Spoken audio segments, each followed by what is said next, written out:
You know, my first trip to Wyoming was way back in 2006 and kind of before I'd even call myself a fly fisherman.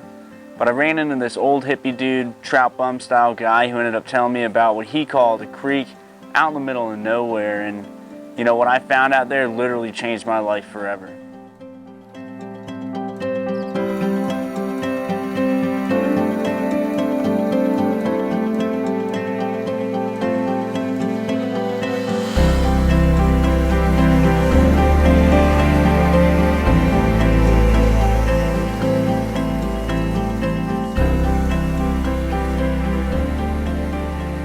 Fast forward to 2017 and I now spend most of my time down in Costa Rica with my wife and my kid.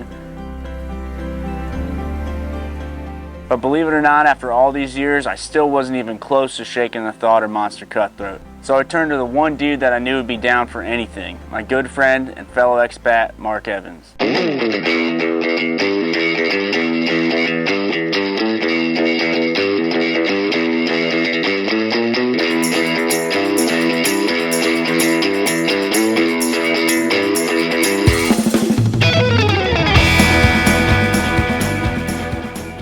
So needless to say, once Mark found out about this trip, he was all in.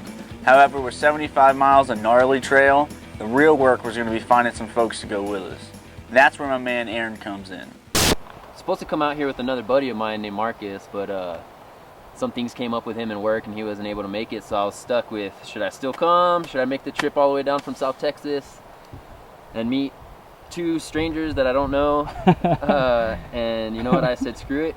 It's a trip of a lifetime. There's no way I'm going to pass this up. So I got my ass up to Cody, Wyoming and met up with these dudes at the airport, and the rest is history. Right on, bro. So our plan was simple.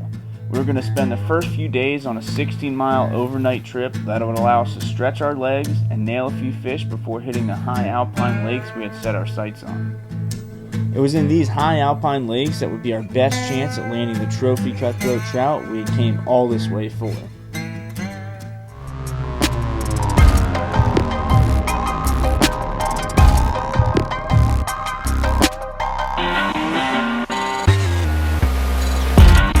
Yeah!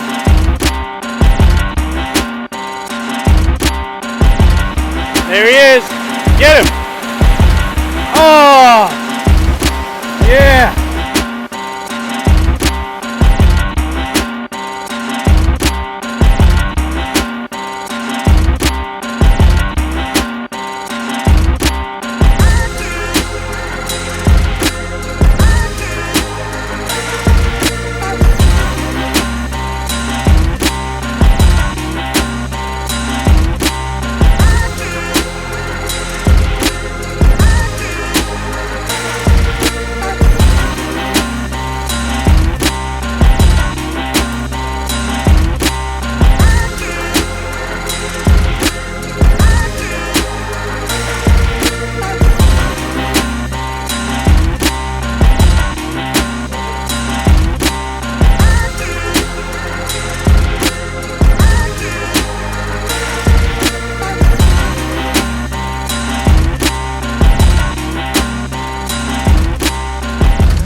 You know, despite the awesome fishing we had all encountered the day before, by the time the sun rose the next morning, we were all ready to hike back to the car and get ready for a 5-day alpine journey we would embark on the very next day.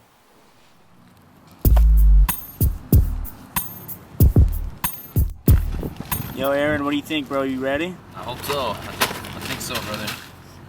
I think we're set on food, that's for sure. What do you think, dude? Oh, dude, we're ready. Let's do it. Sufferfest. Sufferfest. That's for sure, dude. Sufferfest. Oh, yeah.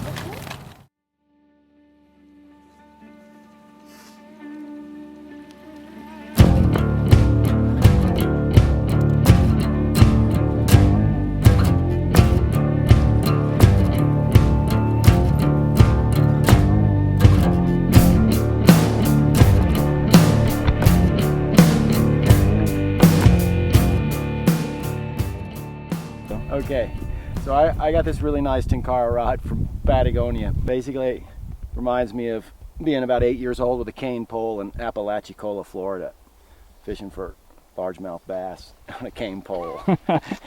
Yeah. So now I've stepped up in the world, and I have this beautiful rod that I'm going to go catch some little brookies right now, hopefully. So. Heck yeah.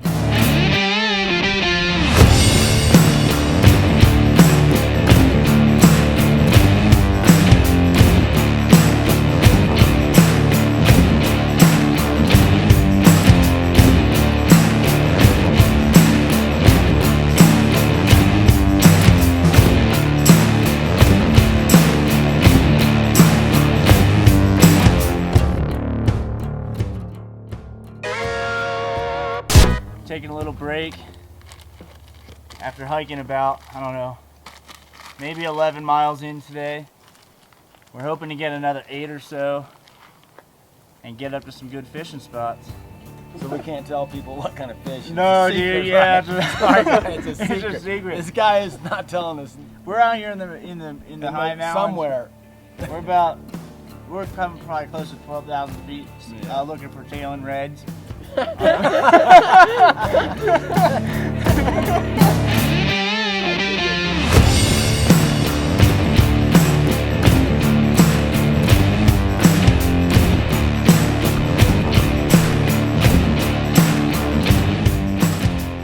After 20 miles of brutal trail, we finally got to our high alpine base camp. From here, we would wake up the next morning and start searching some of the nearby lakes for trophy cutthroat.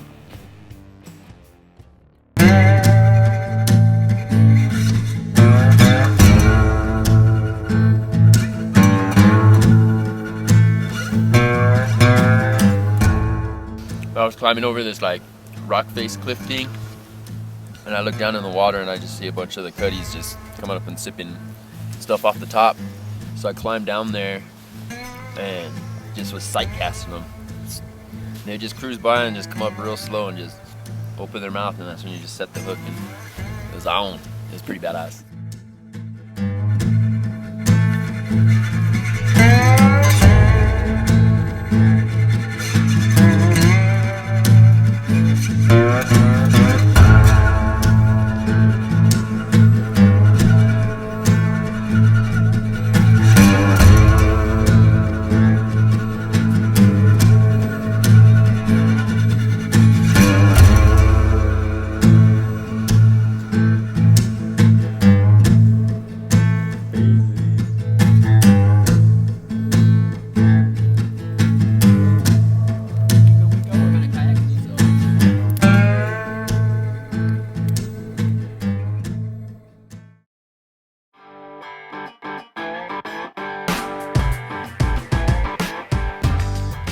At the end of day 3, we still hadn't even located one trophy-sized cutthroat.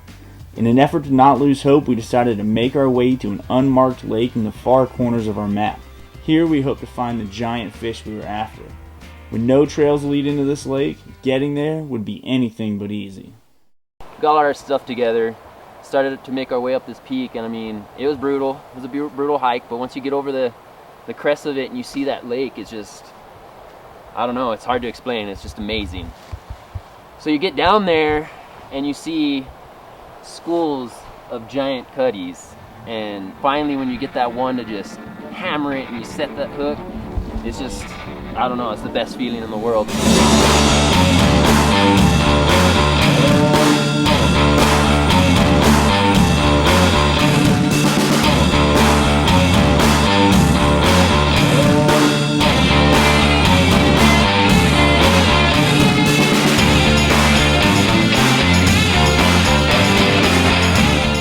So hard for a fish, it's way worth it. Nice fish, bro. Woo, high five, bro. All right. Me and my man Aaron up here in the super high country, celebrating some sweet monster cutthroats on the fly. With some hot chocolate and some ultralight backpacker, what do you call these? Measuring cups. Yeah. Cheers, brother. We got up yesterday afternoon, fished all afternoon. I think the boys They each caught 2 or 3 each. I got nothing. So it was a little disappointing. Came back down, had a nice dinner. Did it again this morning. Got out, I'm the first cast. There's schooling everywhere. Nobody wants to eat. So, feeling a little bummed. The guys go off. They keep fishing, I keep fishing. And I follow Aaron. We're getting towards the end of the day.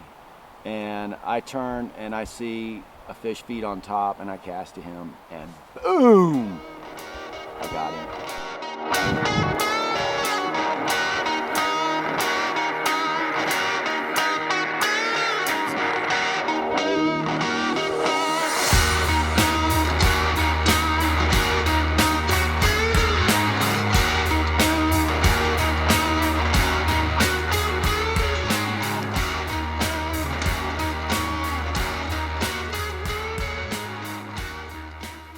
Killer, dude.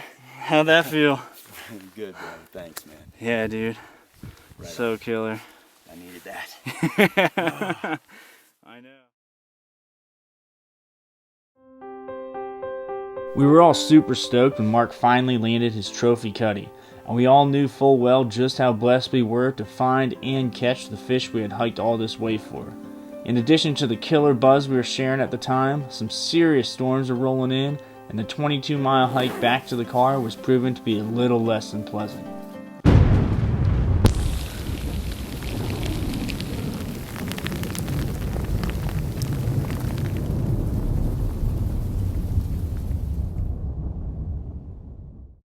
Well, we're packing up, ready to get back to our homes.